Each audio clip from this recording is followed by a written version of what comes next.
Okay, I think this was your case. Have to close. Taysom, why don't you take it over here? All right, so looks like we have very indistinct distal patellar tendon and a avulsion of the tubercle, tibial Okay, tubercle. ready?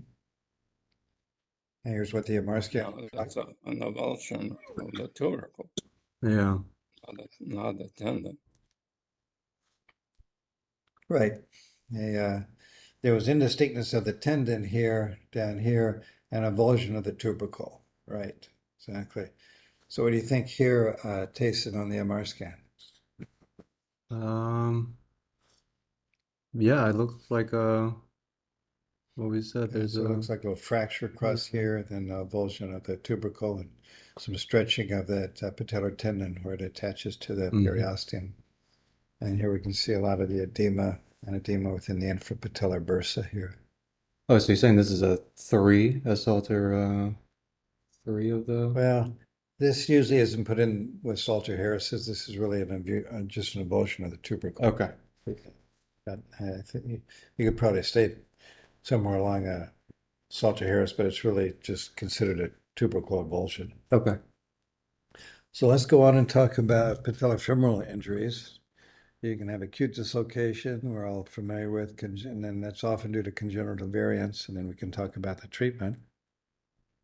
So this is typically what we're John, talking. can I go back to that last one for a second? The tubercle avulsion? Yeah, that looks like an easy thing to fix. Just put a couple nails or screws in there, and you're all done. One of the hardest cases I ever did was on a kid this age. The periosteum was stripped and had comminution, and I had a hell of a time putting that to where it's supposed to be. Because the avulsion didn't have an exact location to put it back. In other words, I had to almost guess as to where that belonged. So it looks easy. That's a very difficult case to treat. Thanks, John. Okay. So we're talking about patellar dislocations. You've all seen many of these. They virtually always displace laterally. And with that, you get stretching or tearing of the medial patellofemoral ligament, which we see here. And very commonly, they will dislocate, then they'll impact back against the anterior lateral aspect of the lateral femoral condyle and produce bone contusions of the lateral femoral condyle in characteristic locations, as well as the medial side of the patella, which you guys have seen. You can get less than dislocations, subluxations, and you'll often then get injuries to the articular cartilage in the characteristic locations, anterior aspect of the lateral trochlea and median ridge of the patella. When you have complete dislocations, that's usually the medial and odd facets of the patella and the anterolateral aspect of the lateral femoral condyle. So that's the typical bone injuries. In this case, a complete tear of the medial patellofemoral ligament. Okay.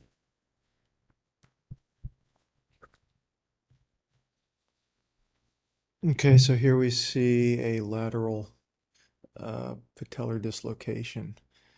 Um, there's some kind of surgical hardware here.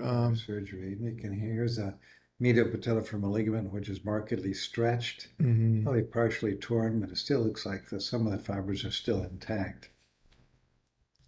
And that's Looks like it had a procedure done before. yeah, I'm not exactly sure what that procedure was.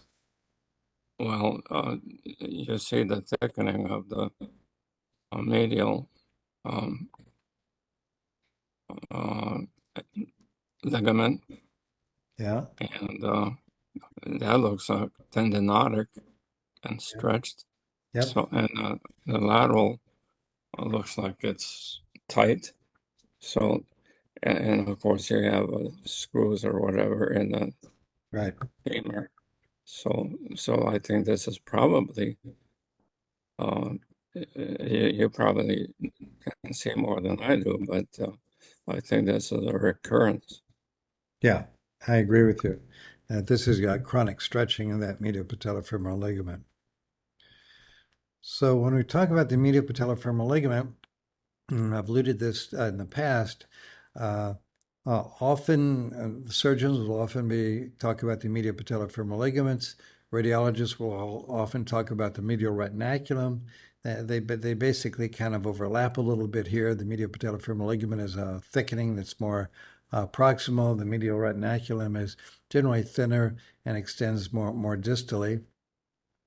And the main thing is that the medial patellofemoral ligament, it attaches to the medial aspect of the patella, but then as we've talked about it, it really attaches to the deep fascia here, the anterior band of the anterior margin of the medial superficial medial patellofemoral ligament, the iliotibial band that it comes down, and doesn't typically directly attach right to the bone.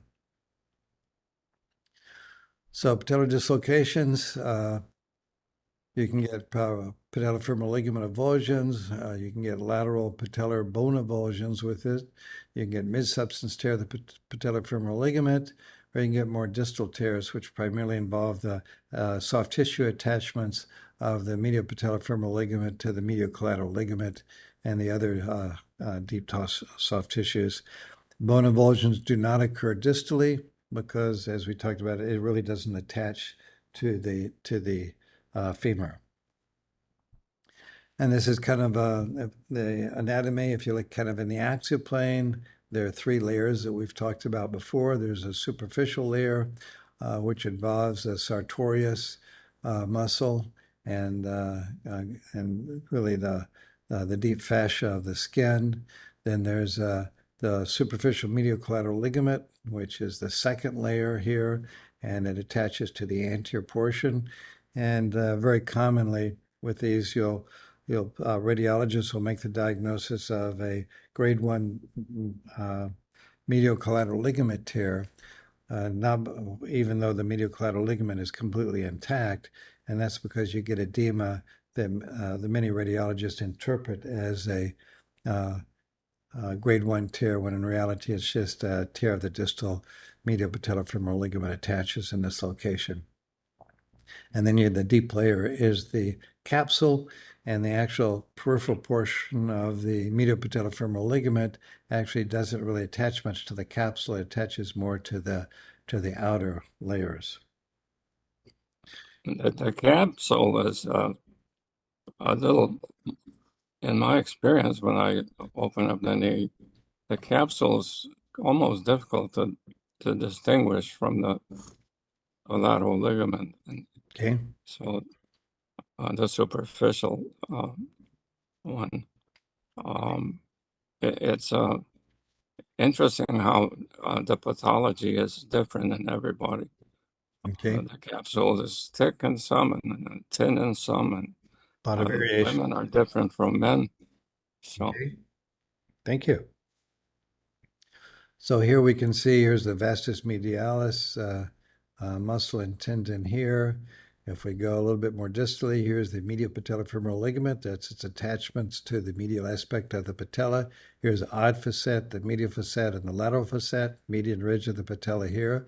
And if we follow it peripherally here, you can follow it out there. Here we can see that peripheral, we're going inferior now. This is the peripheral component of the medial patellofemoral ligament. And notice how it comes here. It goes along the capsule. This is the capsule margin here, goes by it, and then attaches to the deep fascia out here near the medial collateral ligament. And here we can see, here's the capsule here. Here's the medial patellofemoral ligament coming out here to its attachments to layers 1 and 2 peripherally here. And here we can see kind of 1 and 2 kind of fused together here when we get more inferiorly. Okay, let's see. Greg, is that next? Oh. We have, looks like coronal views of the knee.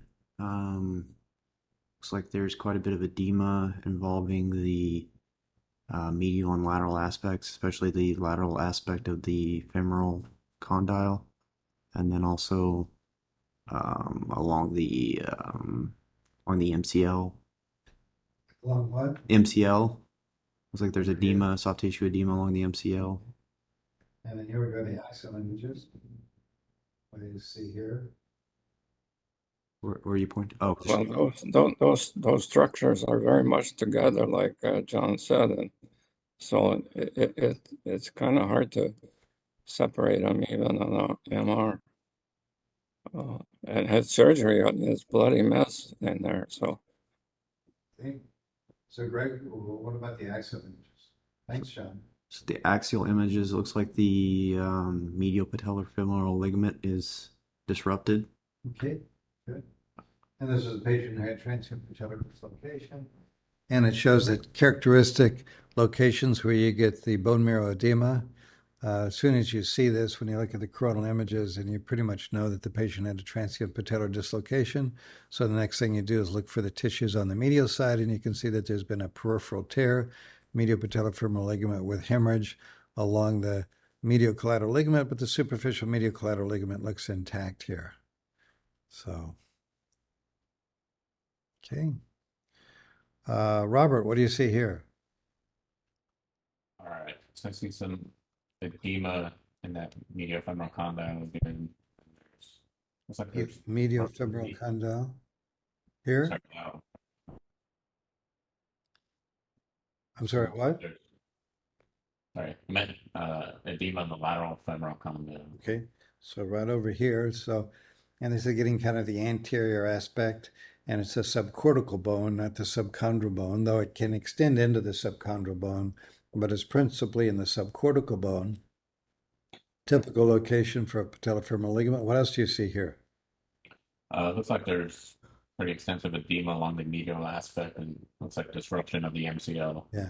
And Yeah, in this particular case, there is a disruption of the medial collateral ligament, which is quite uncommon with these lesions, as well as a medial patellofemoral ligament tear peripherally. But that's quite rare to have the medial collateral ligament torn with this. It means it's a more complex injury than just a patellar dislocation. And on the axial images, here we can see it's probably a shallow trochlear groove. These typically are associated with congenital dysplasia, which makes the anterior compartment unstable, and that's what leads to the transient patellar dislocation. And here you can see really an abnormal medial patellofemoral ligament, which is multi-stranded, and then out here we can see the complete rupture peripherally to the soft tissues here on the medial side. but there are individuals that have normal anatomy, and dislocation occurs due to just a traumatic event. The way the knee was placed on the ground. I mean, the foot was placed on the ground, and the patella dislocated. My son did that. He was swinging a bat at a ball, and he twisted his knee, and his patella dislocated and then relocated. He had about 20 pieces of bone inside that joint, and he had within a day or so had it repaired, and hasn't had any problems since, fortunately. Wow, that's good. Yeah. But his anatomy was quite normal. Okay, good. So not everybody has bad anatomy Right. when they dislocate the patella. Right. All right, well, it looks like we have a large lipohemarthrosis, and it looks like the origin of the medial patellofemoral ligament is torn, right? Or is it torn right there? Oh, I think it's back, yeah, approximately.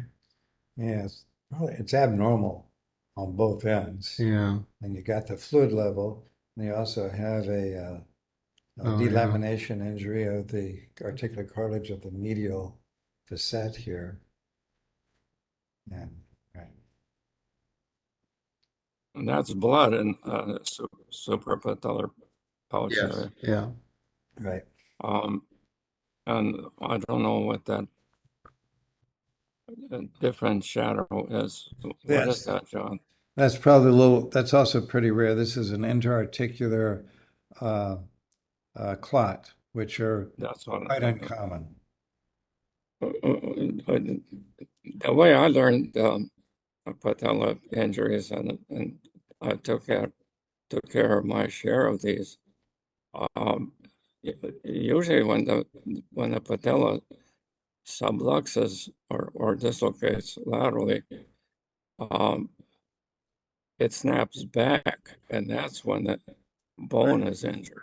Exactly. The right. medial collateral ligament is injured when the patella goes laterally, um, but the bone injury on the lateral side is um,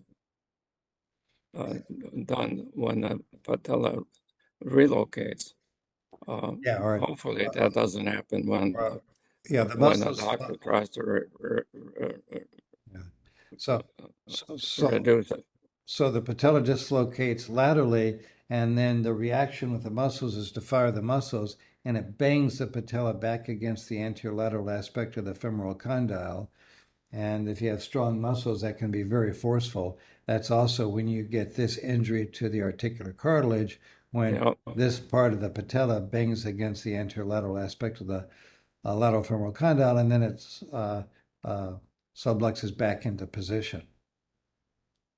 Okay. and the patellar injuries can occur in bone chips. What you do though is you just remove them and don't do anything else. Okay. You just wait for them to heal. Thanks. Mhm.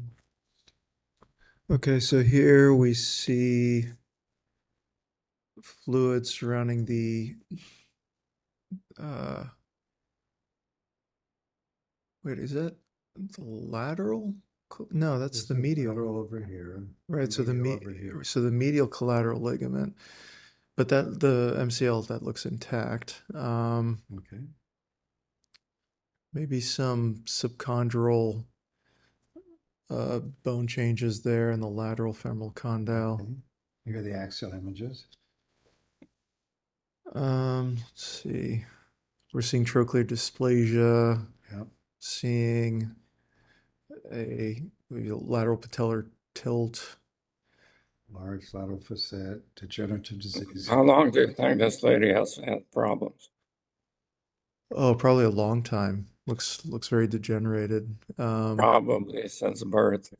Mhm. And the patient actually has a peripheral medial patellofemoral ligament tear out here. And this was, the MCL was perfectly stable. This was all a lateral transient patellar dislocation with the peripheral medial patellofemoral ligament injury, which masqueraded as a tear of the medial patellofemoral ligament with the medial collateral ligament. Mm. Right? So we have coronal and axial view of the knee.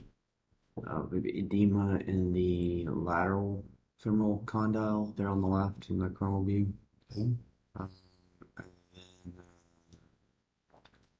in the axial, it's like there's a small to moderately sized joint effusion. And I can't tell if the in medial femoral condyle is medial femoral patellofemoral ligament is intact. It looks like it may not be. Yeah. So here we have a proximal avulsion with the medial patellofemoral ligament off of the patella. So you can have mid-subsensorial what- distal, or you can have proximal. That's for a little bit of bone too, isn't it? Probably. Robert? It makes it easier to repair. Great. All right. So we have two axials of the knee. Looks like there's edema in the patella with maybe a fracture. Okay. And it looks like it goes through the cortex and articular surface and the disruption of the uh, medial patellofemoral ligament. Yep. And then, yeah, and then we've got a fracture here as well, and edema, bone edema in the anterolateral aspect of the lateral femoral condyle, and this was a patellar fracture dislocation. So here, instead of the medial patellofemoral ligament giving way, the bone gave way here. And dislocation and relocation. Yeah, right. Okay. All right, well, the indication is acute patellar dislocation. There is a lot of edema and soft tissue thickening in the medial soft tissues. Okay. I don't see an MCL. Right. Yeah, it looks like it's high grade tear. There's some marrow contusion, lateral femoral condyle. Yeah. Here are the axial images.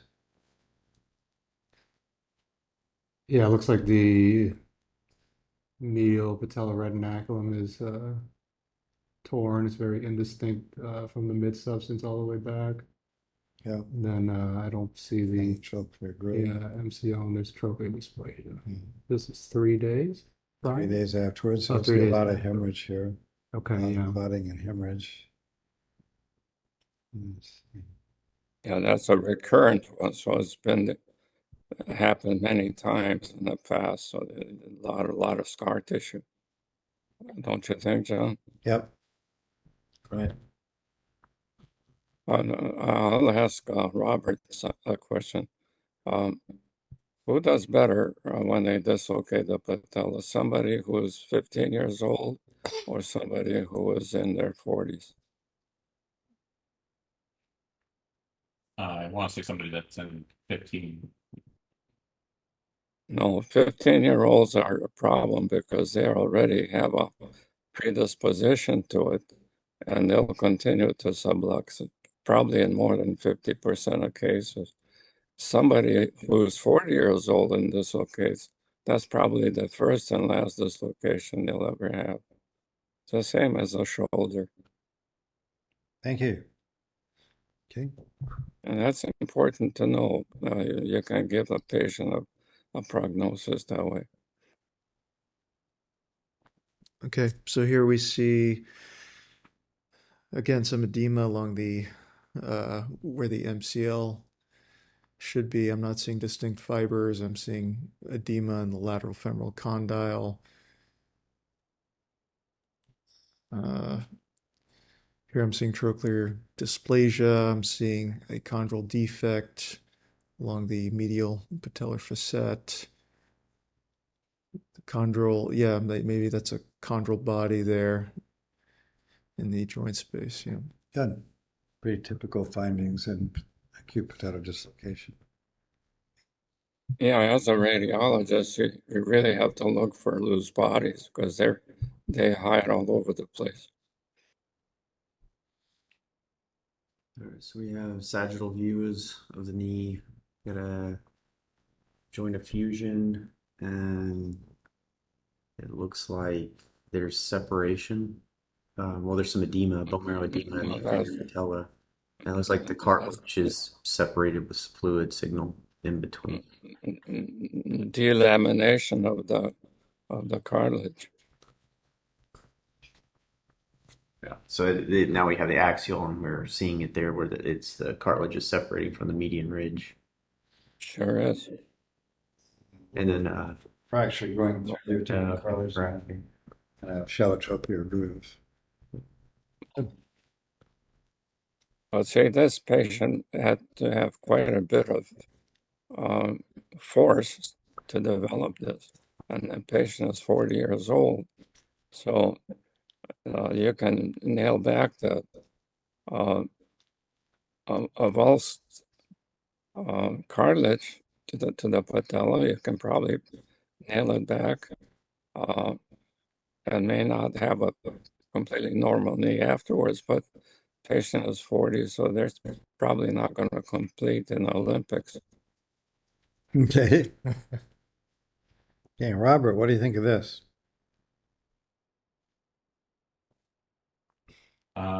Let's see. So there's edema in the medial femoral condyle.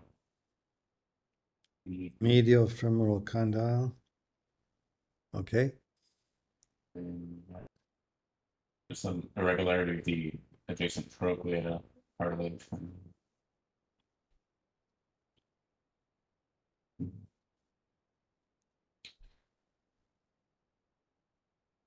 I'll say one thing we don't know. I'm sorry to interrupt. Yeah. Maybe I'm interrupting too much, but um, what you like to know on these is when the event occurred and if the patient was able to reduce it or did they have to go to the emergency room for the doctor to reduce it.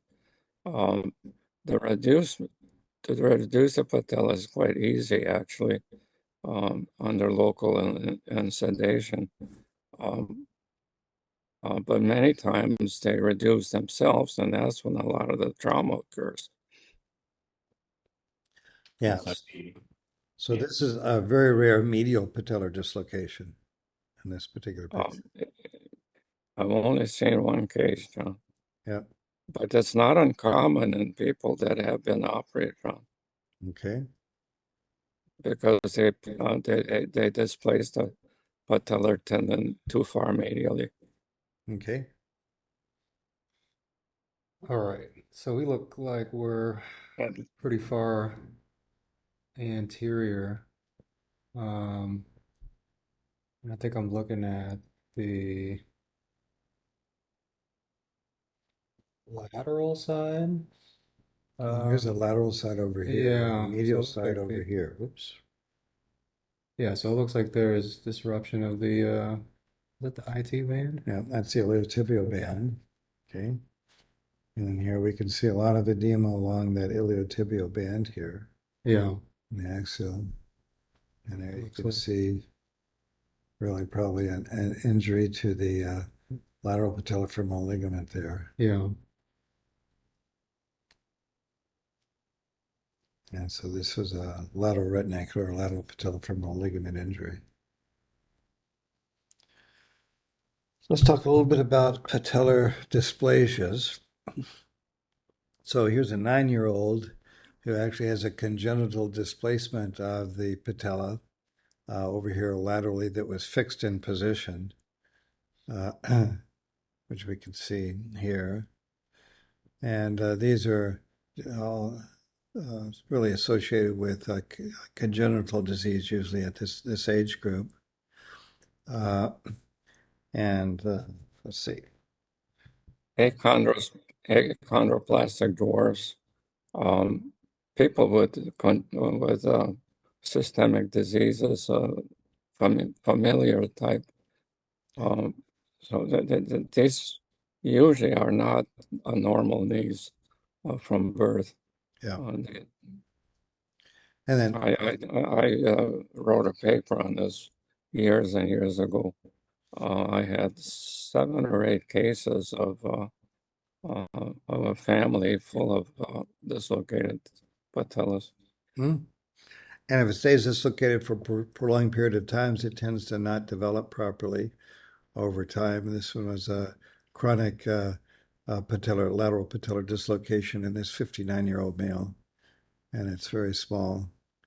And you can see it displaced way over here, and then here's a thickened medial patellofemoral ligament, and this chronic, long-standing congenital displacement of the.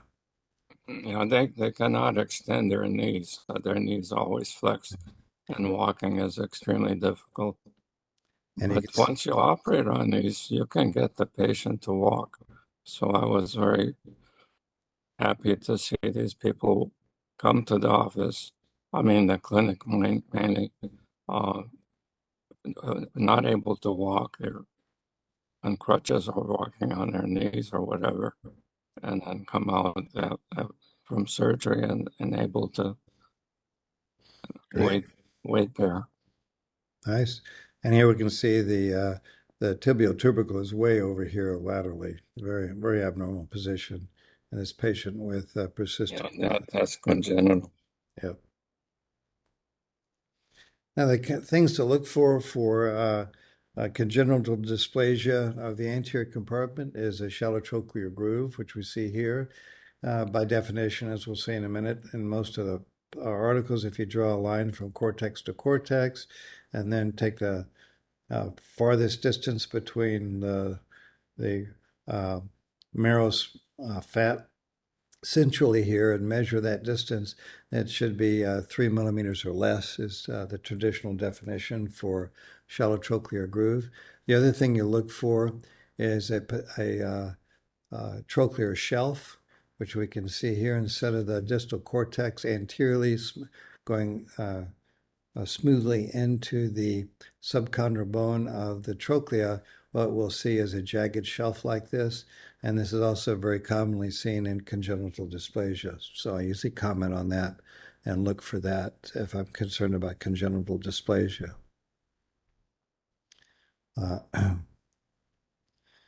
And then you look for patella alta, the position of the patella. Typically in congenital dysplasia, you'll have patella alta.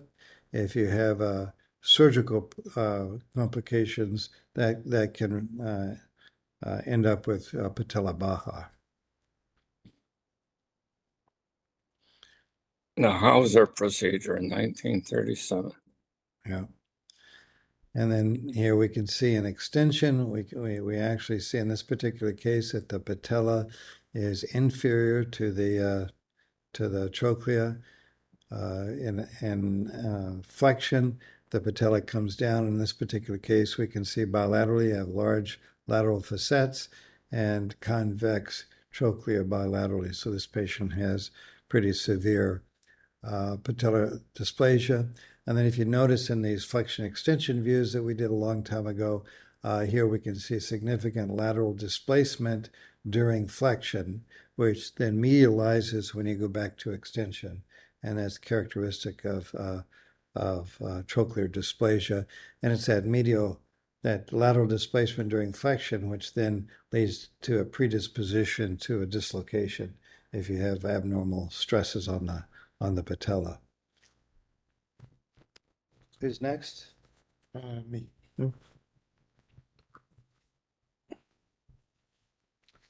15-year-old status post-lateral release. Yeah, on the left we have trochlear dysplasia. We have a lateral subluxation of the patella. Yeah, just really one facet of the patella, it looks like. Yeah. And then So that's our subluxation. John, why don't you tell us about the lateral release surgery? The lateral release actually is it works in some people where you take the fascia and you incise it proximally and distally. I tried to do a little overkill. I went to the muscle as a release, and then you of course have to not just do lateral release, but you have to also do medial plication in many cases. A lateral release by itself usually doesn't work out too well. But would you explain to the fellows why you would do a lateral release? You do that to take the tension off the lateral tight structures that are pulling the patella laterally. Yeah. With all the flexion and extensions. So in patients, So what you do is just release the lateral collateral ligament, etc., and sometimes it works. So it releases the lateral patellofemoral ligament, right? You're releasing the lateral patellofemoral ligament, right? That's correct. Because it's thought But, that I release the whole capsule, everything. okay. I don't just do the ligament. If you can find it, a lot of these people you can't find the ligament. So you just do a complete release with all the tissue you have there. Yeah.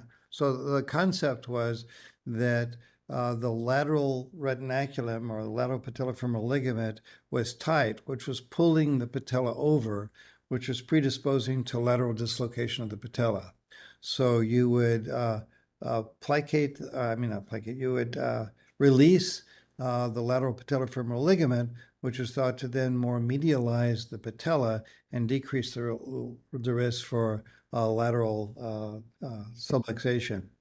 And then often try to release and then try to tighten the medial patellofemoral ligament. What Yeah, you imbricate it. Okay. But what's then found is that what commonly happened was like we see here, you would end up with fibrous scarring of the lateral side, which would then retract and would actually pull the patella over and make it worse. So I don't think anybody does lateral releases anymore. At least I haven't seen one in a long time. Like this, but they used to be very common. 2 decades ago, it was a very common procedure that we would see quite commonly in people with congenital dysplasia. I think the results probably were like 30 good and 30% good and 70% bad. Oh, is that right? Yeah. My neighbor across the street, the doctor's wife, I operated on her, and unfortunately, she didn't do well, and she was a little upset with me. But and that's in those days, that's all you had to, that's all you could do. Great. 61-year-old female with knee pain and swelling for 1 month. Sagittal views of the knee. Looks like the patella is abnormally located superiorly, so it's patella alta. It looks like it's pretty chronic because it looks like there's a deformity of the anterior femur there. Yeah, well, the patella is sitting in the wrong place. That's a problem. So you have chronic degenerative changes there, Yeah. chondromalacia. So this is someone who had congenital dysplasia, grade 4 chondromalacia, now the patella and the trochlea, and obviously, as you see here, patella alta, and now you've got pressure remodeling. So this is something that's very chronic. It's not just a month old. This is many years old, which we can see there. The patient has congenital dysplasia, and this is a pressure erosion, which occurs from chronic long-standing patella alta. That's pretty uncommon. Yeah, right. Something like that. Remember that picture. You probably won't see it again. So now there are a lot of measurements that people do, and this is an incomplete list. So you can measure the trochlear depth, the TTTG distance, which we do fairly frequently, the TTTG index, which I'll explain, which I don't know very many people who do this. There's the patellofemoral angle, the patellar translation, insall-salvati index, which is very common, predominantly with plain films, the TT-PCL distance, and there are actually some others that I'm going to talk about in a minute that I guess I forgot to include on here. But I'd like to go through each of these and kind of explain what they are and their limitations. So trochlear depth is what you do is draw a line connecting the posterior femoral condyles here. That's kind of a baseline that's used in almost all of these, or many of these measurements. And then you measure the distance from this posterior line to the anteriormost aspect of the medial and the anteriormost aspect of the lateral, as well as to the depth of the patella. And then you can calculate the trochlear depth, and it should be greater than 3 millimeters. So most people will just draw a line from here to here, and you typically end up with a very similar number. That's easier to do when you're just eyeballing things at the reading station. The bottom line is I really don't calculate this on anyone. I basically eyeball it. But if you need to, this is the technical definition of what trochlear depth is, and it should be greater than 3 millimeters. The TTTG measurement, you take the deepest part of, again, you draw a posterior line here. You take a perpendicular line which goes to the deepest part of the trochlear groove. Then you go to where the patellar tendon attaches to the tibial tubercle. You use that same line that you that you determined previously in the posterior parts of the condyles. This is a line that goes up, which goes to the deepest part of the trochlea. And then now you measure the distance between where the deepest part of the trochlea was and the center of the patellar tendon attachment to the tibial tubercle. And that's the TTTG. In practice, what we typically do is put the cursor in this location. We scroll down to this location and then just measure the distance from where the cursor is over to where we eyeball the center of the insertion of the patellar tendon and call that the TTTG, making that line that you draw here perpendicular to where the posterior condyles are located. Okay, so that's a TTTG, and it's a measure of how collinear is the pull of the patellar tendon versus the orientation of the patella in the trochlear groove. The concept being that if this is very large, then the patellar tendon is pulling laterally, which would predispose to lateral displacement. And we'll talk about then how this can be used to determine surgical procedures to change that maybe in the next lecture. And the normal is less than 20 millimeters. Many people gives a normal of less than 18. Some articles actually say 17 should be the cutoff. But it's clearly abnormal when it's 20 or greater. The TTTG index is the same thing, but they try to correct for the fact that the patient may not be straight in the scanner, and you divide it by the TTTE number. And basically is what you're, I'm not going to spend a whole lot of time on this because I don't know anybody who uses it, but you can then correct for whether the patient's not correctly in the scanner by taking a number of different measurements and TTTG, and then you do the TTTE, and then you divide the two, which is basically the angle here. But I'm not sure I don't know of anyone who uses the index, so I'm not going to go through it in detail.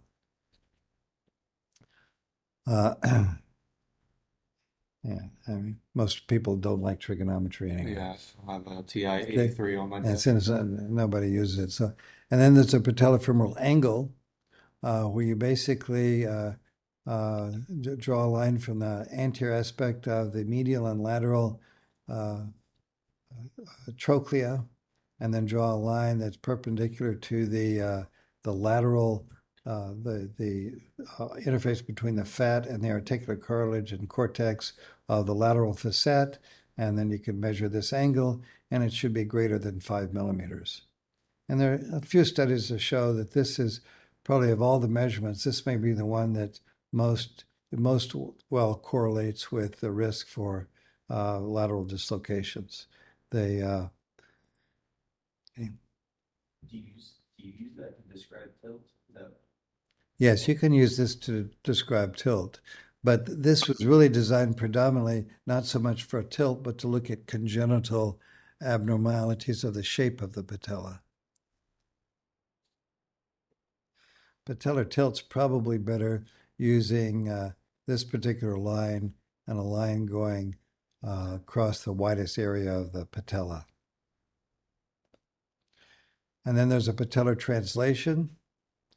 That's where you draw a line again, matching the anterior aspects of the medial and lateral trochlea with a perpendicular line that goes right at the medial cortex of the patella, and measure the distance between that and a perpendicular line which goes through the most anterior aspect of the medial trochlea, and that should be less than 2 millimeters.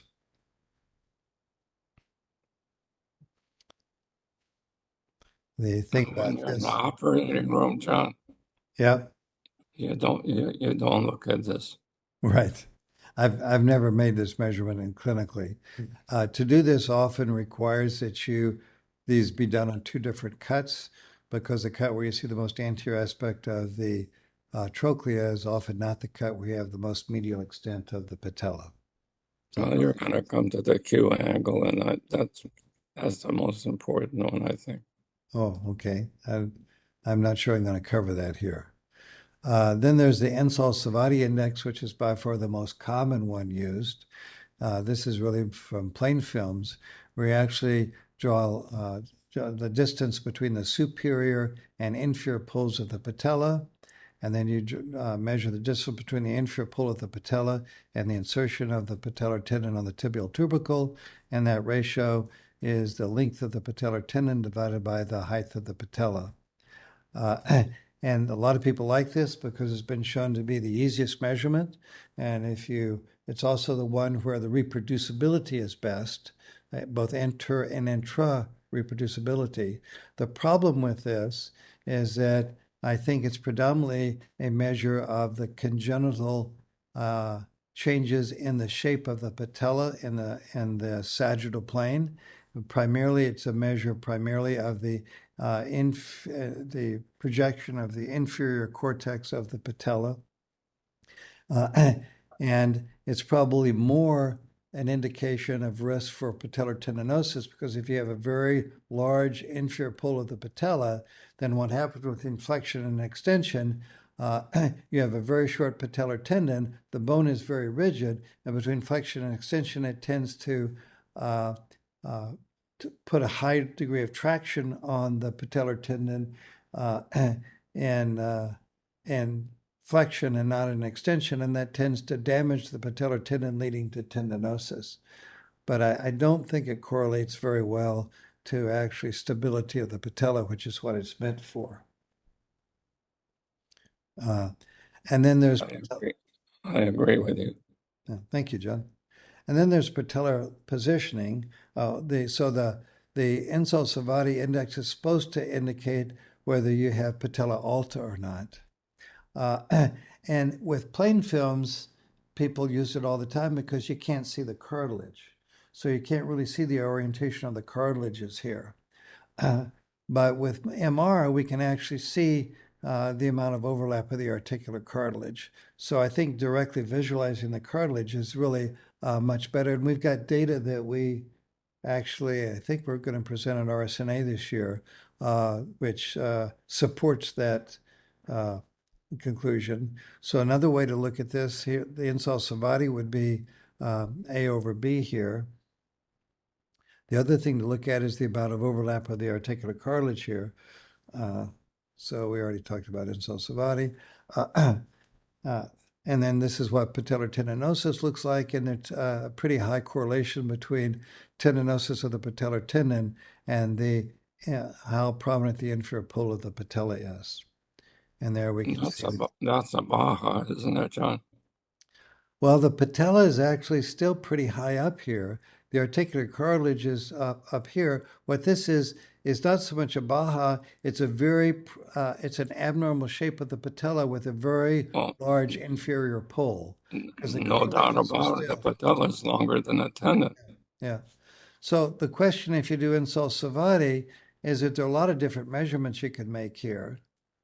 Which one do you use?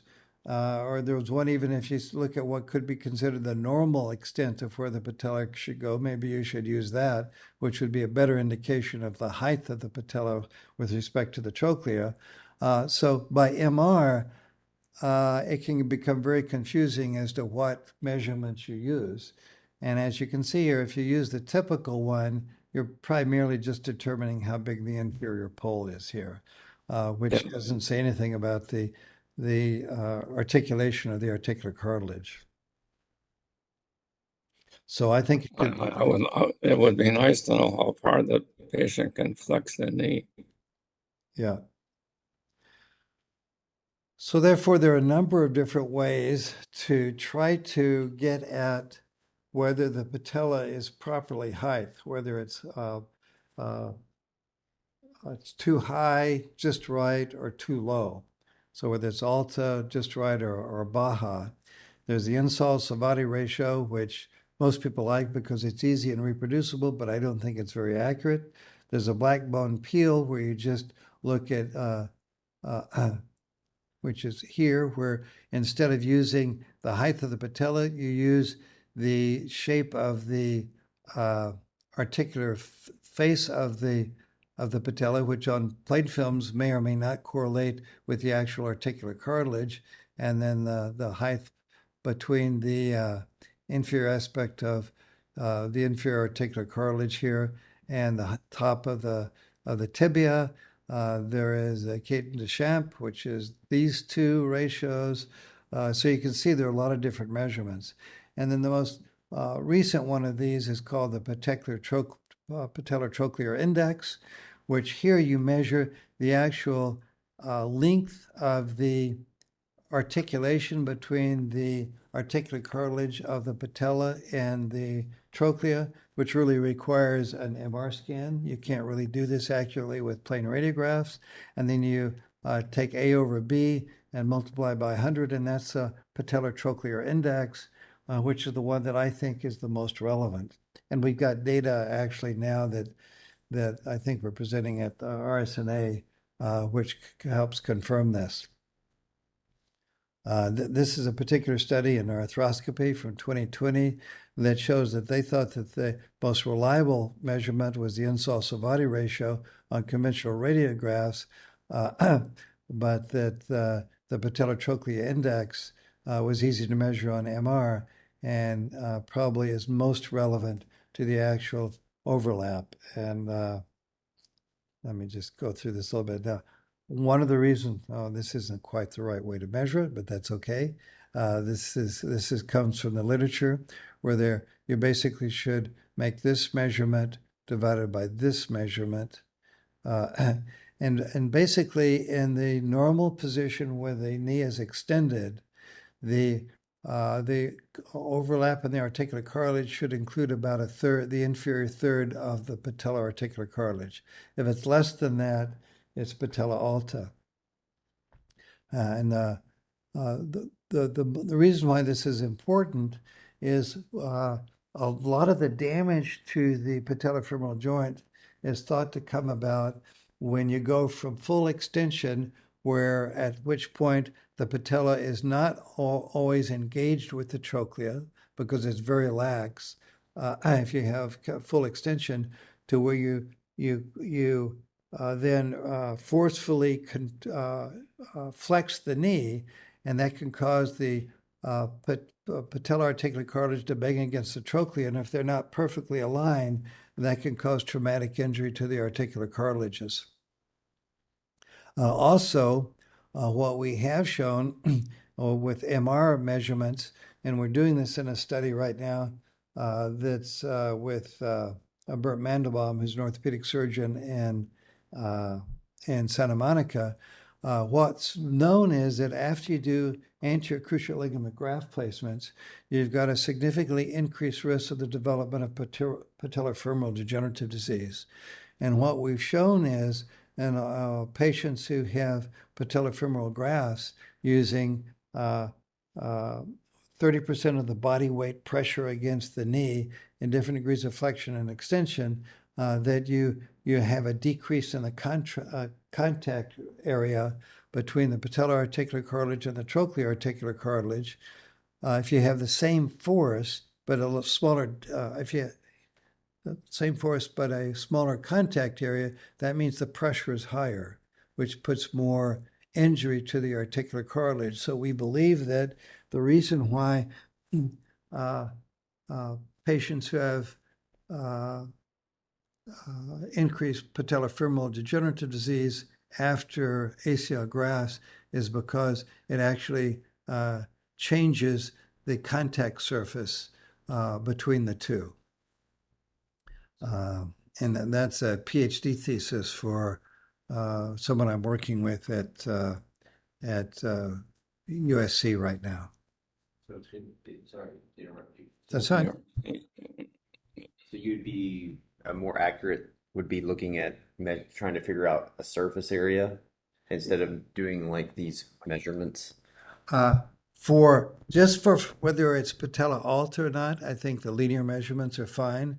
If you're trying to determine why there might be an increased risk for degenerative disease, then it's the surface area that's important. And what you'd really like, it would be a map of the pressures across the contact area, with areas of marked increased pressure probably at increased risk for degenerative disease. And you were saying that the measurement would be better if you did it instead of this way. If you did it, how was the measurement you were saying it'd be better? Well, the way we've measured it is by different degrees of flexion and extension. When we have 30% of the patient's body mass pressed against their feet, and a rig that we put up that can go into the MR scanner. So that's the way we're doing it, because you need to have some sort of pressure on the articular cartilage to make sure it seats properly physiologically in the trochlea. When the knee extended, the patella is superior lateral. Yeah. And then when you flex, it goes medial. And then when you flex some more, it goes lateral again. Okay. And that's what causes the dislocations. So that the glide of the patella is not just straight in flexion and extension, it's also movement medially and laterally.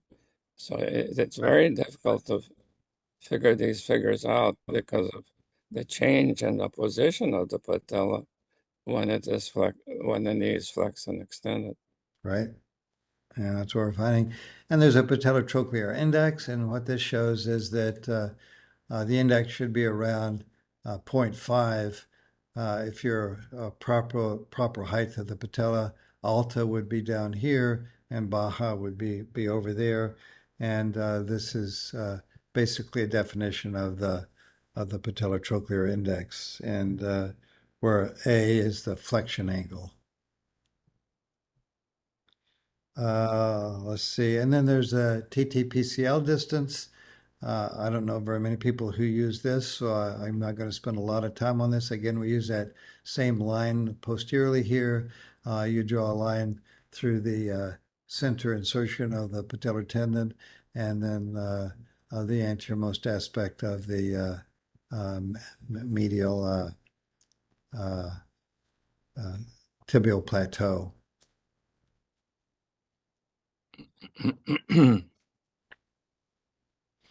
And this just shows that TTTG measurement is superior to that, so people don't use that. So why don't we stop here, and we'll carry on at this point tomorrow. Okay? Okay, sounds good. Thanks. Thank you. Well, see you guys tomorrow. Thanks, John. Wow.